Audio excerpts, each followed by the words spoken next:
It all started with the founding of the United States, as everything the conservative talks about does, when we had this thing called birthright citizenship established. So if you're born in the United States, you're a citizen, period.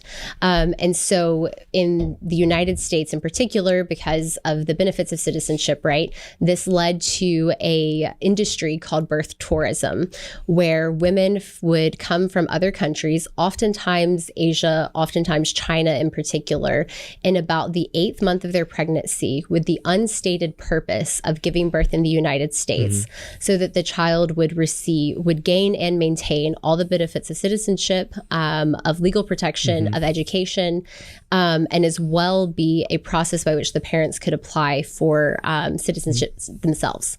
So this was a huge issue, something that President Trump actually looked at banning. Say more of how that works, the process by which parents are able to get citizenship because their child was born in the United States. Yeah, so it's through the EB-5 visa. And so effectively, when the child turns 21, the parents can then apply for a green card status based on their child's citizenship. And it's seen as a more direct and sure path to citizenship. Sorry, not the EB-5 visa, but the green card status is more sure than the EB-5 visa process, which would require either some sort of business, a long process of tons of paperwork and money. And so if you're looking at like ways of getting citizenship in a country, green card status through your child is far more reliable and is cheaper than something like the EB-5 visa process. And the EB-5 visa process is, it's the idea is like, you know, to bring great entrepreneurs to the United States, and there's a certain amount of minimum investment you have to do or something. What's that amount typically like? So it's about 500,000 minimum. And you still have to have like something successful to show for it. So ideally you actually have a good idea behind it, which is incredibly difficult, right? And is a huge investment of time and money.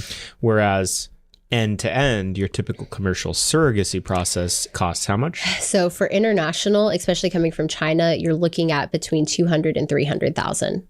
So 40% savings. Right. Hence this incentive structure. How has this actually played out and developed over time? Yeah. So yeah, like I was mentioning, this has then played into a pretty booming birth tourism industry, especially in like the 2010s to 2016.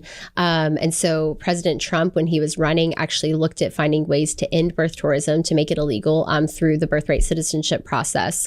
But the Center for Immigration Studies in 2015 actually released a study estimating, and it was a rough estimate because of the limitations on data, that there are about 36,000 children annually born in the United States through these birth tourism agreements, effectively. And these are oftentimes women coming from China, like I mentioned earlier. And so one of the ways that the FDA was actually shutting down on this, and the FBI as well, through like joint partnerships, is that there would be these entire maternity wards in California, for example, where women would come, have the baby, and then recover for a month in these like hotels, effectively, that were run by Chinese Americans who spoke the language, who knew the culture. And then once the baby's paperwork, birth certificate, social security card, what have you, comes back, the parents can just like return to China like it was a travel visa. So that's sort of the origin of this international commercial surrogacy industry that we're seeing. But in recent years, we've seen a bit of a decline in birth tourism, especially as it's been cracked down upon. But with international commercial surrogacy agreements and our IVF technology, a wealthy Chinese national, all they have to do is send over either their egg, their sperm, or an embryo. They don't even have to leave China, right? They can just freeze it and send it over to a US-based surrogacy agency. Then that agency can contract with an IVF lab and a surrogate, and then create the child, gestate it in the surrogate. The surrogate can then birth a healthy baby. So full US citizen, birthing the baby. And once the baby is born, they're also a US citizen. And parents from China don't even have to leave the nation to do this. And then they can just come over and pick up the child from there. Do you want to get more involved with American Moment? Do you want to get off the couch and stop just watching a podcast about the issues you care about? Then you need to go to americanmoment.org/join.